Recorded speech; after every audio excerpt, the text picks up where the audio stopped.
Hello everyone, I am Adwa Al Saleh. I am student at Prince Sultan University.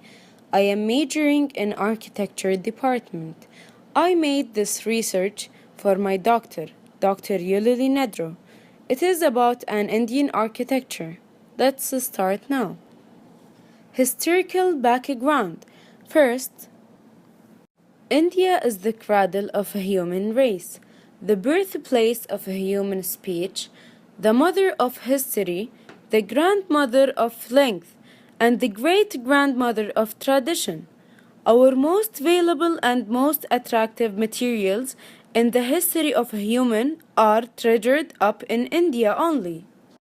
Second, the history of India began 75,000 years ago in the modern human race and 5,000 years ago as human erectus. Civilization and culture. India's civilization and culture are based mainly upon the primary structures of religious, political and social organization which make up the custom, practices and laws of people. Behind these are the practical necessities of the geography and climate of region in which people live. These factors develop in a particular historical context and interaction with other such cultures. Historical monuments. The Dutch Palace.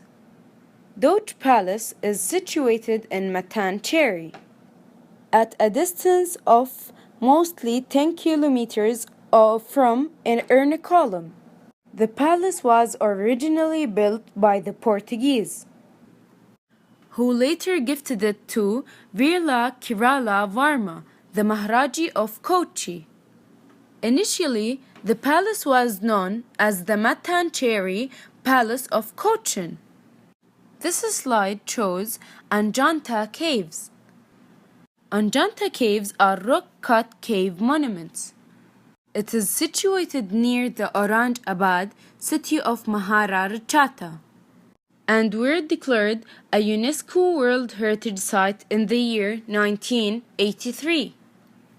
The caves of Ajanta are adorned with both paintings as well as sculptures, which are considered to be masterpieces of Buddhist religious art. Here in this slide you can see Humayun's tomb. Humayun's tomb is one of the monuments in New Delhi that date back to the time of the Mughals. It is situated on Mathura Road, where it crosses with the Lodi Road, the first building to be constructed under the rule of Mughal Emperor Akbar. The tomb dates back to the year 1562. It took almost 10 years to complete this magnificent monument. The architect of Humayun's tomb was Mirak Mirza Jioth, and it was constructed under the supervision of Haji Begum, the Persian wife of Humayun. Now this slide shows Hawa Mahal.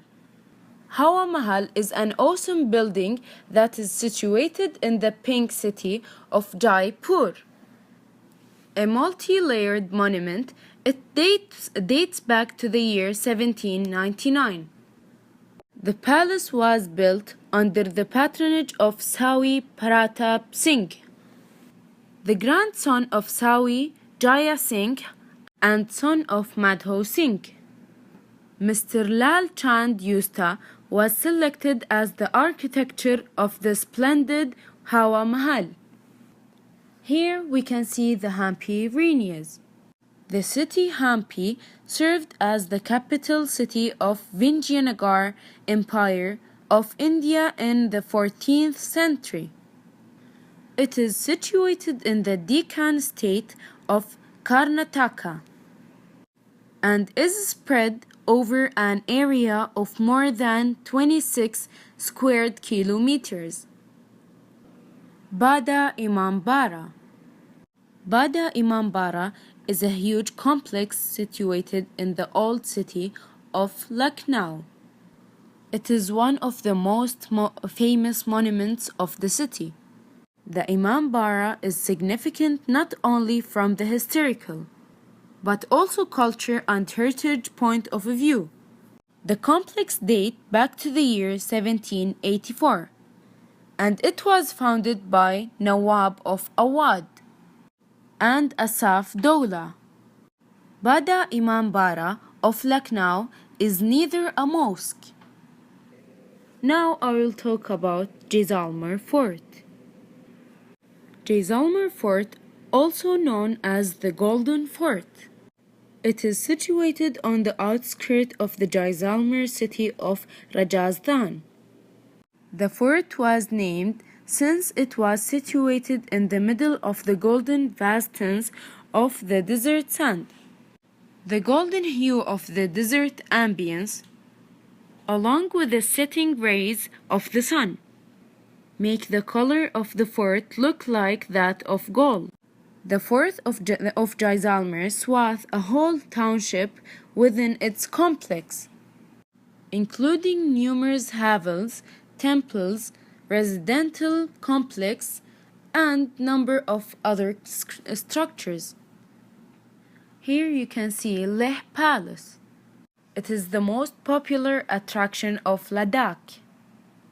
The ruined palace comes across as mesmerizing piece of architecture and is visited by tourists in large numbers.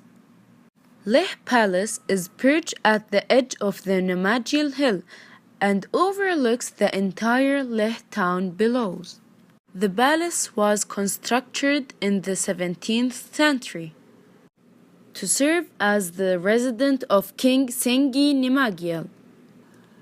It is quite similar in appearance to the Potala in Lhasa, though it is much smaller in size. Here we can see a picture of Gol Gumbaz. Gol Gumbaz dates back to the year 1656 and was built by Muhammad Adil Sahash in his own lifetime. It is one of the most impressive monuments in Bijapur. The mausoleum is an enormous cube, which is adorned with an octagonal 7-storied towers. Crowning the towers are small rounded domes that are seen projecting at the corners. Each face of the Gol Gumbaz is flanked by 3 arches, with the central arch being huge in size. Bordering the central arch are 2 arches that are smaller in size.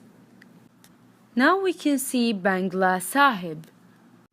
Gurdwara, one of the most popular shrines of the Sikhs in India. It is situated in the capital city of Delhi. The site of Gurdwara once housed a large and splendid bungalow of Raji Jai Singh of Jaipur, the 8th Joro of 6th. Joro stayed in the bungalow for a few months as a guest of Raja Jai Singh. The place became a revered pilgrimage among both Sikhs as well as Hindus. Here we can see the Safdarjung tomb. The Safdarjung tomb was built in 1753 and lies at the Lodi Road of New Delhi, near the Safdarjung Airport, surrounded by the blooming gardens. The entire complex of the tomb covers an area of mostly 300 square kilometers. The garden of the tomb has been designed as per as Charbagh style of the Mughal gardens. Finally, the Ellora Caves. Ellora Caves of India comprise of Hindu and Jain cave temples. All these caves has been found to date back to somewhere between the 5th and 10th century. The first 12 caves, numbered 1 to 12, belonged to the Buddhist religion and were built between 550 and 750 AD. The next 17 caves, numbered 13 to 29, are Hindu temples that were constructed around 600 and 875 AD. And this was the end. Thank you all for listening.